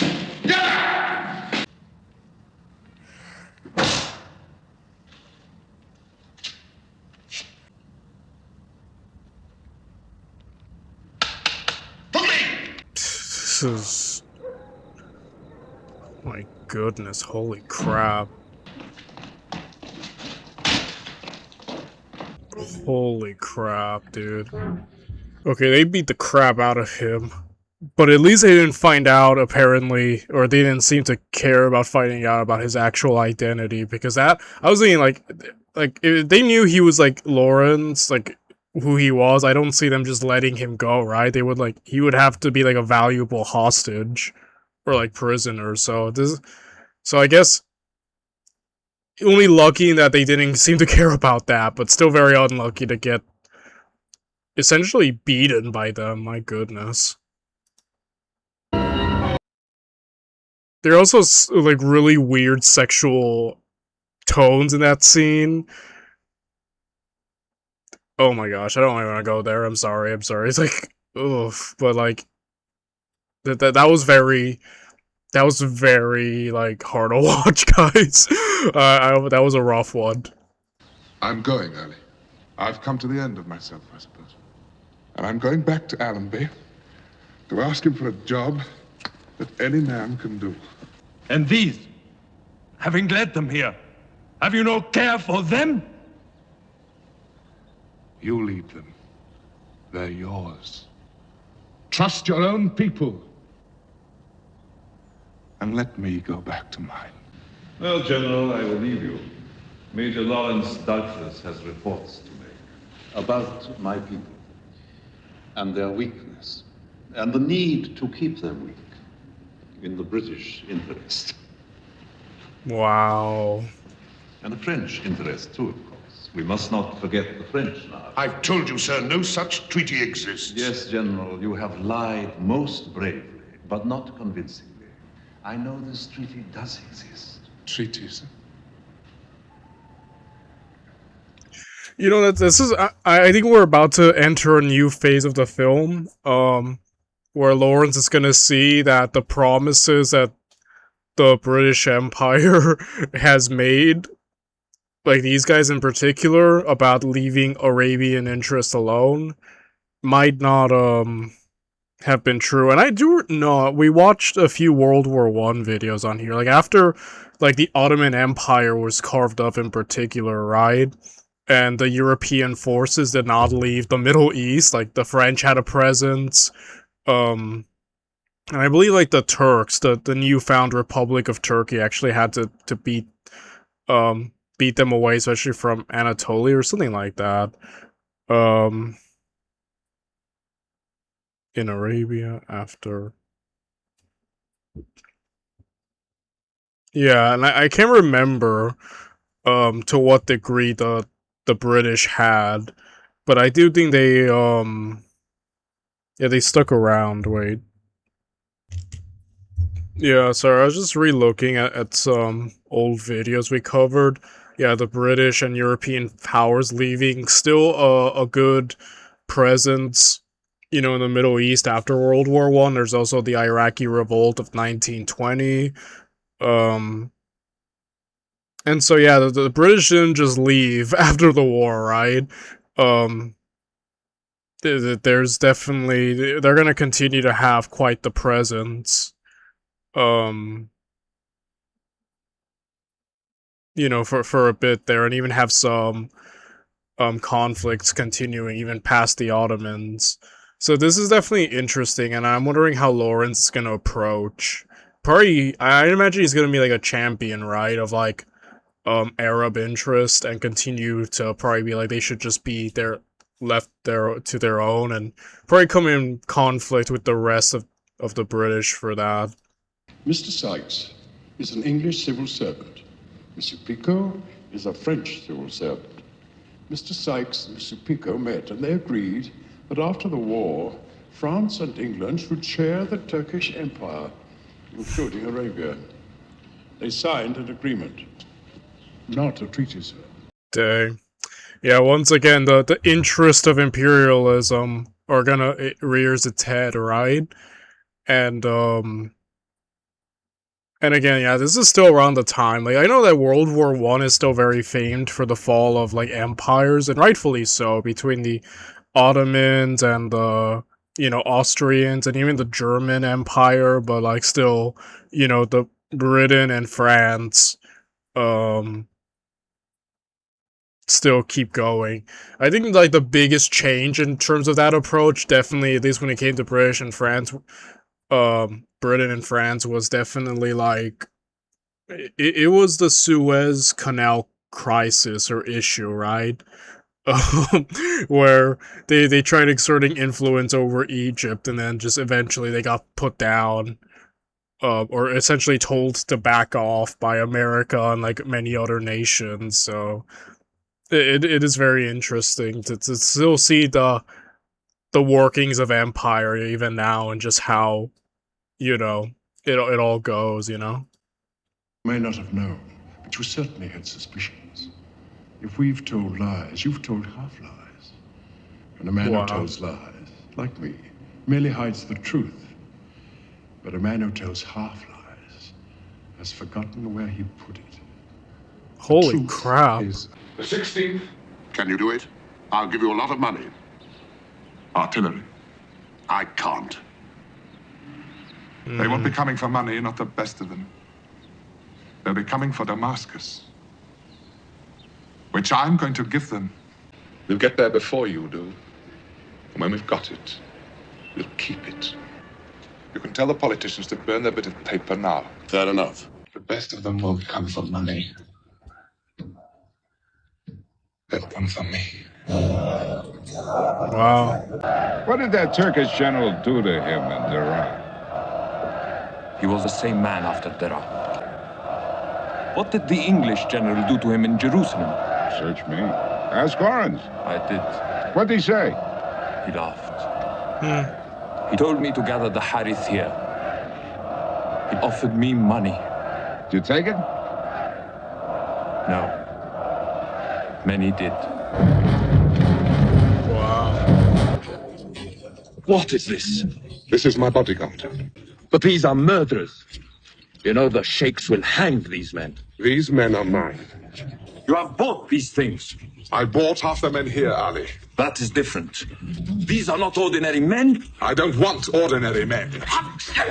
My goodness. You know, Lawrence is a real free spirit. Like, when the man sets his mind to something, he does not care who disagrees with him, whether it be superiors, colleagues, even fellow, like, allies. He will just go and do what he feels, and I kind of admire that about him. Like, stubborn is definitely a good word to describe Lawrence, because, like, again, when he does something, no one ever talks him out of it. He just does it. And, he'll do whatever it is. He's sort of pragmatic in that sense, isn't he? Just, he doesn't care. He'll do what he needs to, use whoever he needs to achieve his aim, or what he feels is right. Which, yeah, it's a very interesting thing, and every argument in this movie with him is just them be arguing with him, and he's like, well, I'm gonna go do it anyways. Yeah, I do kind of admire that about him. But he's very unyielding, you know?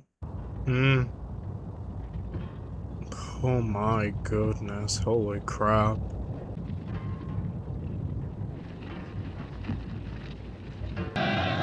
No prisoners. Damascus orders.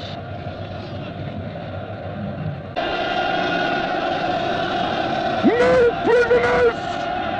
No prisoners!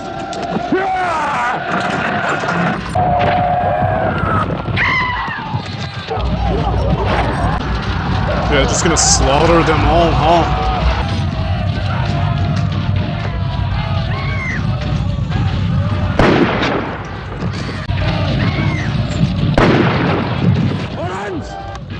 Lawrence scares me sometimes, guys, because, like, ever since he dropped the line about enjoying, like, what he did with the killing, like, a part of me thinks, like, this dude's, like, he really is half mad. He seems, like, sort of unstable in some ways, and, like, when he gets, like, I notice when something bad happens, or, like, he sees something, he has this, like, the reactions that the actor, I think, Peter O'Toole, I think is his name, I know his first name is Peter, but, right? I'm gonna Google that just in case I got that wrong. Peter. Okay, Peter, at least I got that right. Like, his reactions are really great, but, like, a part of me is like,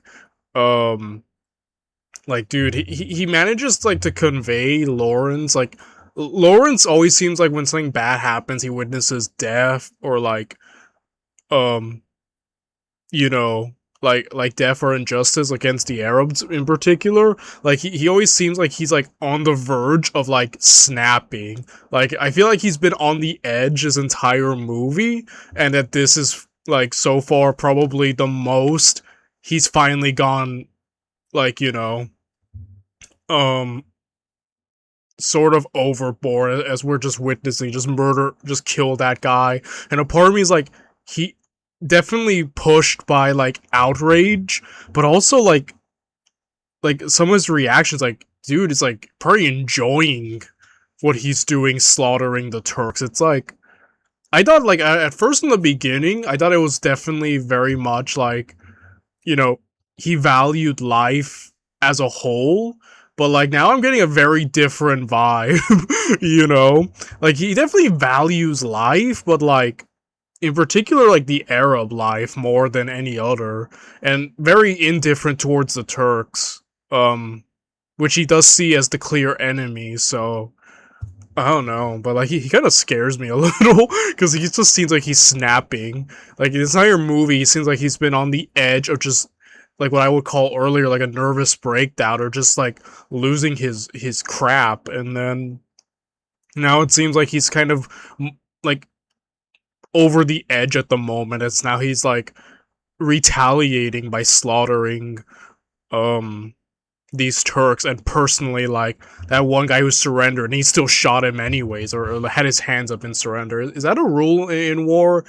I heard, right? Something like, I don't know. I could be wrong, but Something like that. It's just now merciless as he's killing, and I think he's a part of him. He's enjoying it. So Lawrence, in some ways, actually kind of frightens me as a character. He makes me feel a lot of emotions towards him. Times sympathy, times awe. Other times I'm like, this dude's insane. This guy seems like he's about to like snap any minute now. Like, such a brilliant performance, I have to say, from the actor, man. Just so much emotions, and even now, maybe it's my fault. I think I'm gonna have to definitely rewatch this film a few times, but like I've still like a part of me definitely still is a bit like parts of Lawrence are perplexing, as I'm kind of having a hard time pinning an opinion on him. Like I said, I used the word, I called him an enigma earlier, and I still feel like in some ways he kind of is, as I'm trying to read like what could possibly be going on in this man's head. I'm probably gonna have to read the book too, his book, to get a much better view, but I am fascinated by him. Oh my gosh. Yeah, he's just he's catching bodies. Enough, make them stop!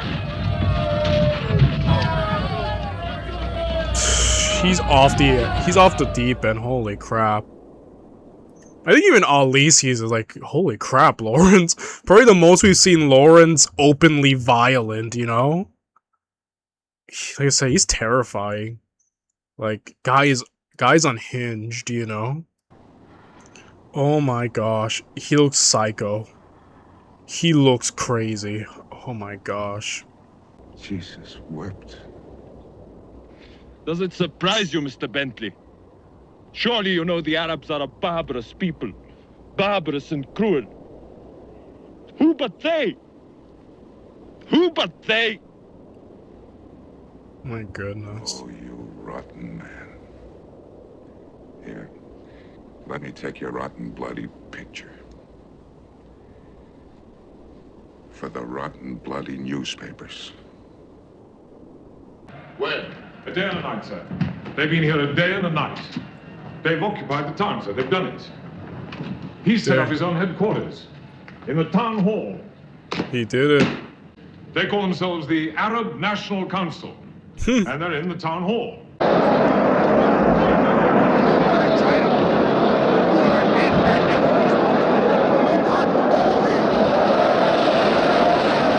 Yeah, this council seems like very heated, just like just like politics in general, huh? So this is a very interesting development. They've been there already. They have a headquarters, and now they're just trying to. I wonder if this is like Lawrence's big, another step that he views as like Arab unity, right? Like kind of having them have a council, be one people, be a nation, which he's in favor of. But again, like, I guess once you finally get rid of a common enemy, or at least where they don't have to matter as much, usually that's where the ugly head of politics, I mean, not that it hasn't been prevalent in this movie already, but like, you know, the Turks have kind of been a unifying force, rather, right? We need to fight the Turks, we need to get rid of them, but now that if we can get rid of them, like, the old factionalism, the old wounds, the old, how do you say, rivalries start to rear its head, and now they have to, like, actually maybe coexist with one another, and then there's the looming threat of, like, yeah, the British Empire, rather the European powers, and their interest in Arabia, so this is quite a lot. This seems like it would even be harder, right? Like, you have to, like, unite a group of people, and then now you have to worry about the imperialistic ambitions of the European victors of World War I. Like, if that's where we're going in these last few minutes, I'm, like, wondering what Lawrence's, like, whole thought process is of all this. I have been to that electrical house, Soros. There are 3 large machines. He means generators. So, one of them is burned. Let them burn. What need of telephones? The need is absolute. Then we need the English engineers. No! Take English engineers and you take English government. Take... Yeah, so Lawrence is trying to turn them into like a self-sufficient, like, you know, that's interesting because the earlier idea, right, of like the British officer being like, listen, you need to take British equipment, you know, modern weaponry, but also you need us, you know, British people to teach you how to use it. And then he mentions like, oh, and also you're probably going to be under the command of British, you know, leaders and generals, just like essentially, we're gonna give you all this, but you also see just how you could lose autonomy because you're becoming so reliant, and then eventually it could spiral into just, yeah, you're a part of the British Army now. And it's just such an interesting thing, like the whole imperialistic, like, shadow that has loomed. And then even Lawrence sees that, right? And he's just like, you know, you need to use this weaponry, sure, and all this, you know, technology and electricity, but you need to do it by yourself. You need to be like self-sufficient, and he really is trying to be a champion for the Arab united cause. But I feel like that's easier said than done, right? It's gonna be hard to like unite all these past insults and rivalries. Like that seems like a tall order even for Lawrence to accomplish. They're leaving, sir. That's it then. Marvelous looking beggars, aren't they? I pray that I may never see the desert again. You will come. There is only the desert for you. Wow. Ain't that the truth? I think a piece of Lawrence has like, been forever tied with Arabia, right?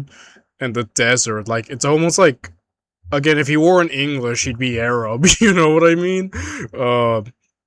It's like almost where his heart or soul belongs to, it feels like. Even if he wanted to leave, I don't think a part of him could leave. Like, it's forever stuck there, in a sense, you know? And yeah, it seems like his grand ambitions for a united Arab people and all that did not go as he wanted to, right? Once the enemy was gone, once they took Damascus, it's like now they're dispersing, and yeah. You tried very hard to give us Damascus. It's what I came for. And then it would be something. Yes. Much.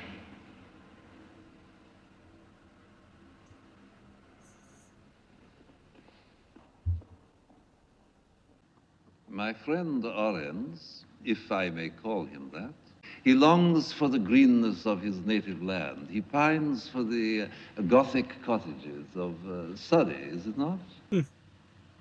You're promoted colonel. Yes. What for? Take the honor, Colonel. Be a little kind.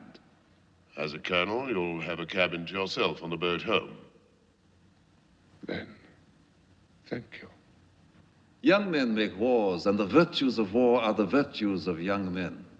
Courage and hope for the future. Then old men make the peace. And the vice... It's like that saying from like that Troy movie, right? Like, war is old men talking and young men dying, or something like that. The powerhouse, the telephone exchange, these I concede. The pumping plant I must retain. If you retain the pumping plant, there'll be no water, sir. I shall be glad of any technical assistance. In fairness, then, you must bring down your flag. I shall not bring down my flag, and if your men attempt it, my men will resist it. Have you any men, sir? Enough for that. It's the kind of thing that makes a very ugly incident. I'm sure your government does not wish to appear at the peace conference in the light of an aggressor.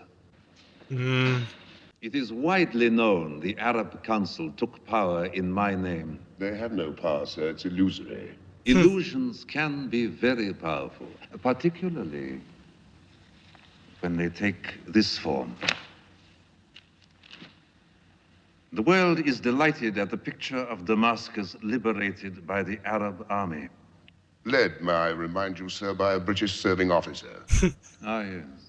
But then Orange is a sword with two edges. We are equally glad to be rid of him, are we not?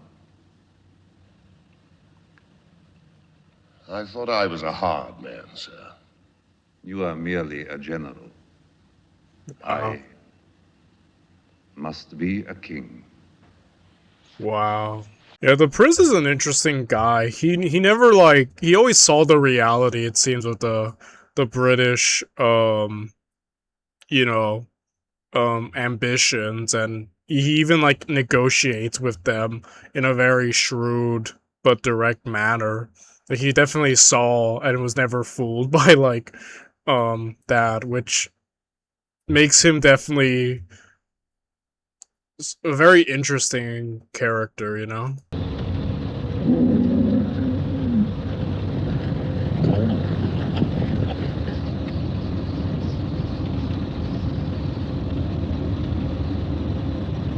Well, sir, go now. Home, sir. So that was Lawrence of Arabia. You know, if I had to use a word to describe this film, I would say it was very beautiful.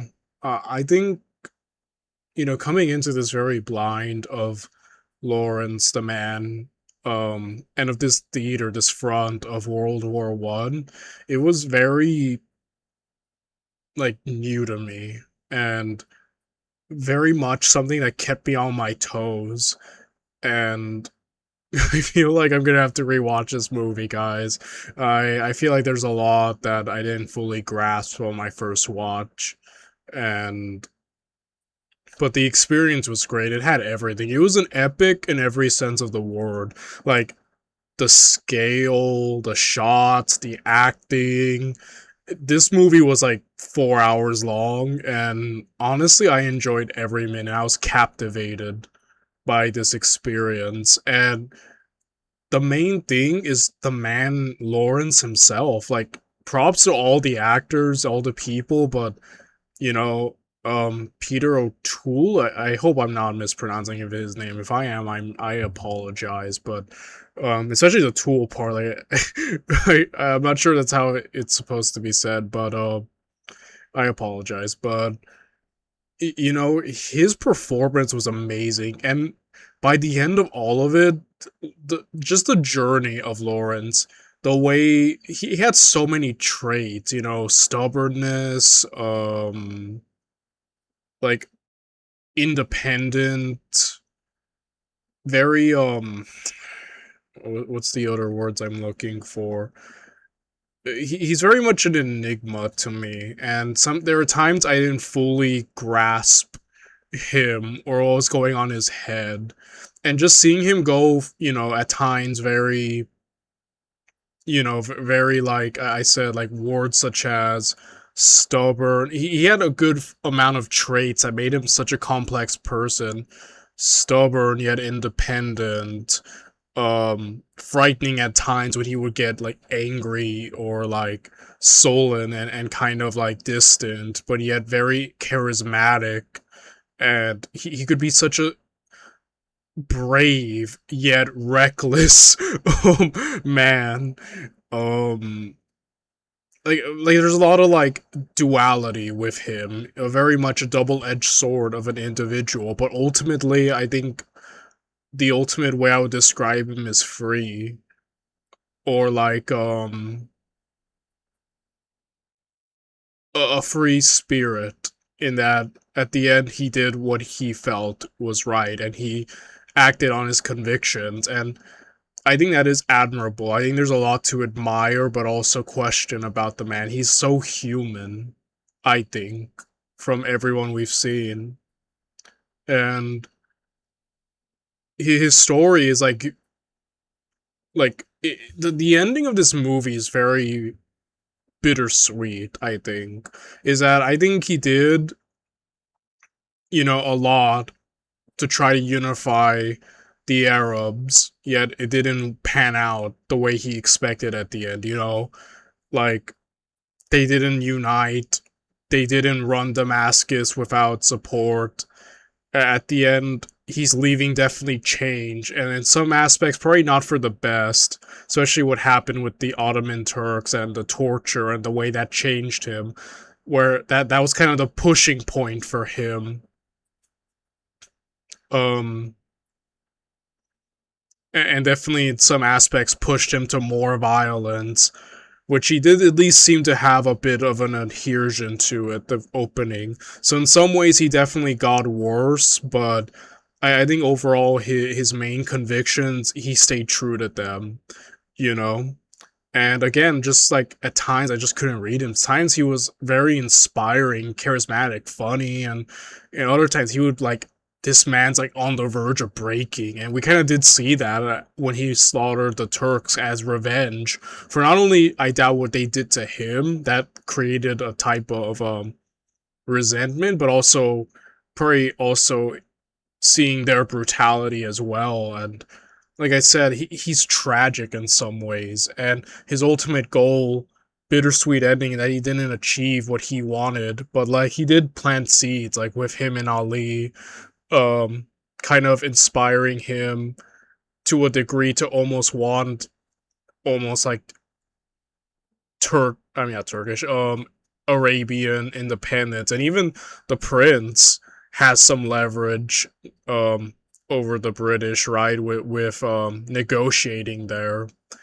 And that was definitely, so some good did come out of all his exploits, even if it's not all that he wanted. And I think it's like, again, he's bittersweet, tragic, yet heroic in some ways.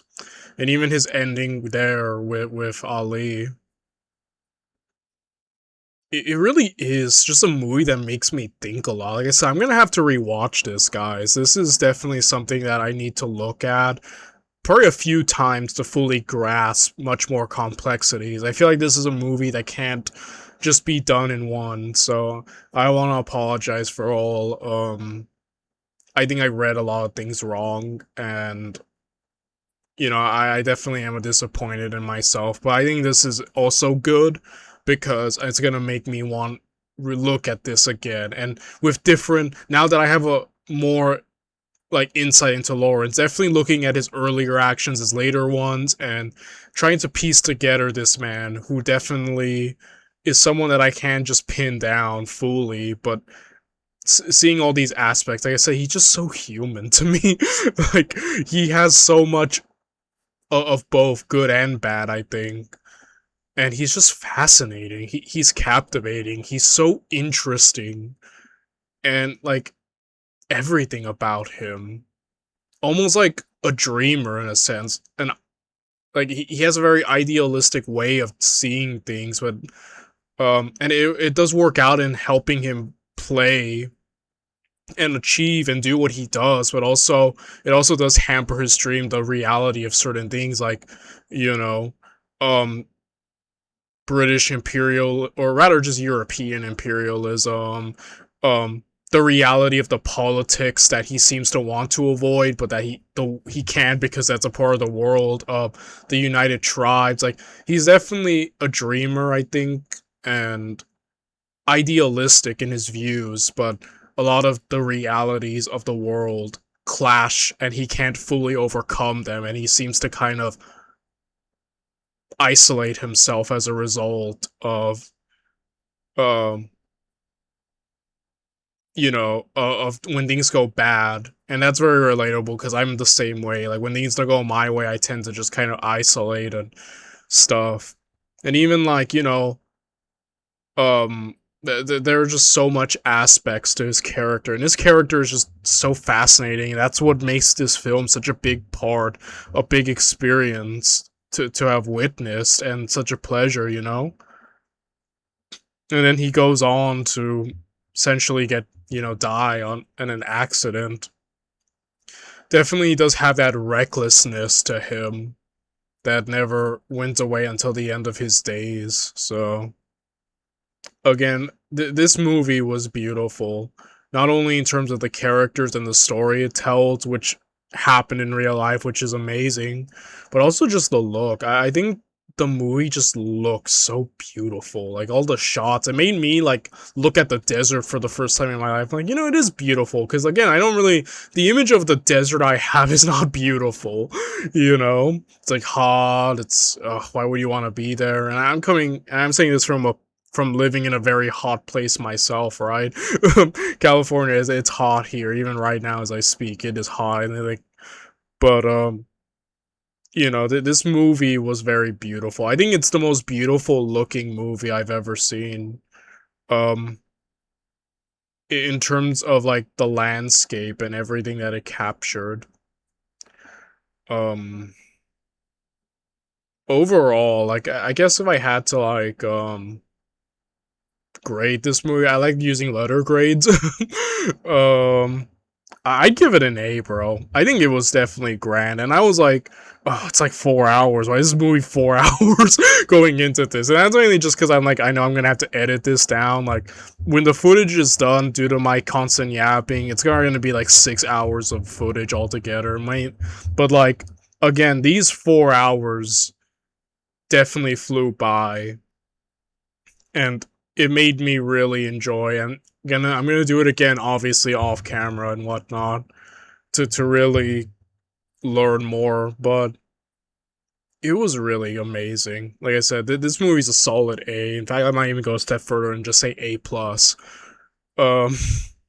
It was amazing, and it was beautiful, and so much of, like, you know, seeing the journey of Lawrence, the way he changes his views and how he went for it and how it didn't always work out, but like, it's like, you can root for him, you can be scared for him, you can kind of pity him at times, especially there at the end.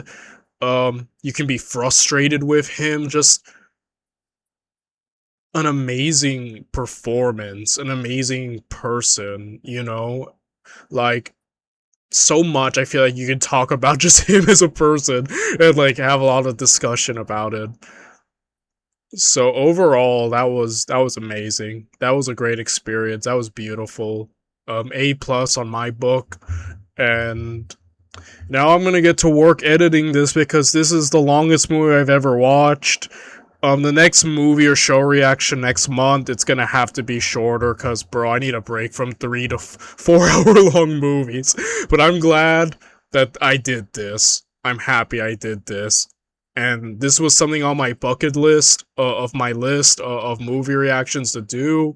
I had time off, and I was like, I need to watch this, you know? I needed to give so much time to Lawrence of Arabia, and I'm glad I did. These were 4 hours well spent in my book, and I'm glad to have watched this cinematic masterpiece. And I'm gonna end it right here. I'm off to work to get this on YouTube. It's still gonna be pretty long, like this video, even with all the cutting I'm gonna do, which is gonna be insane, but we'll see. Well, guys, I'll see you next time. Bye, everyone.